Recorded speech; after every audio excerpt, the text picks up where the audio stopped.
Wolf of Wall Street is all about excess. Since the first minute of the film, we see that this can become, well, excessive. In 2013, when the film was released, many critics thought that Martin Scorsese was doing a favor to Jordan Belfort by painting him as a good-looking, funny and smart man, basically making the public believe that Belfort is the coolest man of all time.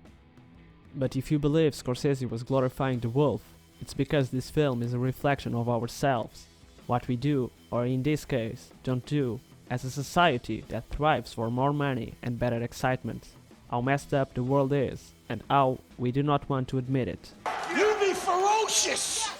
You be relentless! You be telephone terrorist!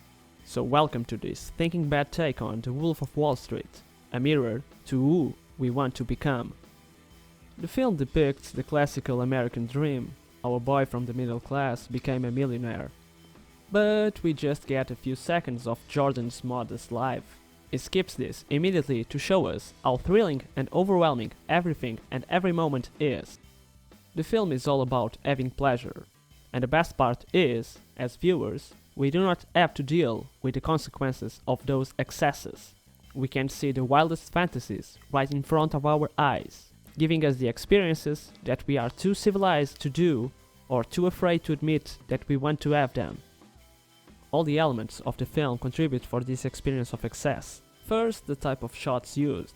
Either it's a tracking shot to give us the idea of ongoing movement, or there is a rapid swap of shots and the overlap of different characters' voices to keep everything exciting. And I plan on being one of the top brokers of my firm next year. and I'm not gonna get there by being wrong, Stanley. want to say that. Basically, you can never rest. This is due to the amazing editing. It invites you to always be in a state of alertness. Every shot is full of information that many times you cannot even process, because that information has already been squashed by an infinite number of other distractions. Then the soundtrack is mostly composed by fast-paced songs to set the rock and roll atmosphere. And of course, Jordan never wants to be boring, so he jumps the tedious parts because he wants to amuse his followers, us, the audience. Is offered for sale to the general population.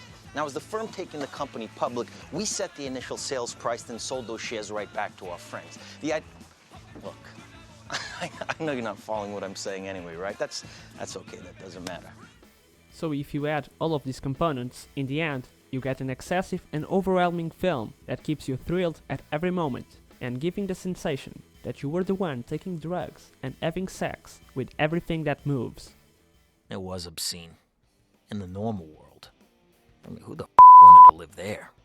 This leads to one of the main critiques made against Scorsese's film. It does not criticize explicitly this type of life, or it's even said that Jordan is the bad guy, like we are used to see in other films. And yeah, I got a bonus check for it. Sue me. You know? It's a lot of money. I get it. I can feel you judging me. That's palpable. But hey, I never said I was the hero of this story. The point is, since the main character behavior is not condemned, this will make more people to act like jerks.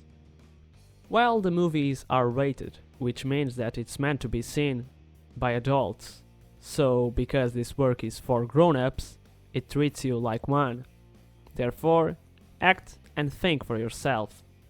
If watching grown men behave like animals doesn't make you feel uncomfortable, then you have become, unconsciously, part of the pack. You were all this time a wolf that was just too shy to howl. On the other hand, if it makes you feel uneasy, then you should take action, and do not stay in your seat, hearing more and more BS from guys like Jordan Belfort. And this is the main topic of the film, that was only displayed with the last shot. The Wolf of Wall Street reflects how we close our eyes to immoral actions if we can profit from them. The American dream is not about equality, hard working, doing the right thing for your family, raising value to our society. Name of the game? Move the money from your client's pocket into your pocket. Right, but if you can make a client's money at the same time, it's advantageous to everyone, correct? No.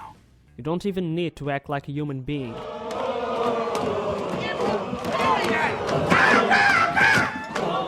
What is it, drama of the jungle, for Christ's sake? The dream is about becoming a ruthless, fearless animal that does everything to reach the top of the chain. I want you to deal with your problems by becoming rich! The last shot of the movie is a mirror of us. We all want to be like Jordan Belfort. People are eyeing very gingerly Jordan, even though he's far from being an example of virtue, and he had recently gotten out of prison. But not everyone can accomplish the American dream. Most of the black people in the movie are servants, waiters, drivers, or nannies. And most women are just objects, trophy wives or sex workers. They exist to satisfy the most animalistic desires of man. Sweetheart, you have my money taped to your tits. Okay, technically you do work for me. The depreciation of women and minorities was another critic pointed to this film. However, Scorsese was very meticulous, and these last seconds present the most diverse crowd that is seen in the whole movie, meaning that, despite our gender or ethnicity, we collectively diminish the value of immoral actions if we can personally benefit from them. Scorsese was not glorifying Belfort. He was showing that we already do it in our lives, because we buy their products. We listen and watch them constantly, and then we follow their tips to be successful, almost like they were gods. It may take more films like The Wolf of Wall Street for us to see what we truly are, or at least what we want to be, even if we are too afraid to express it. If watching Scorsese's masterpiece made you feel sick or tense, it should make you act and try to modify the world. If it changed nothing in your life, it only means that we like our reflection, that we all want to be the Wolf of Wall Street.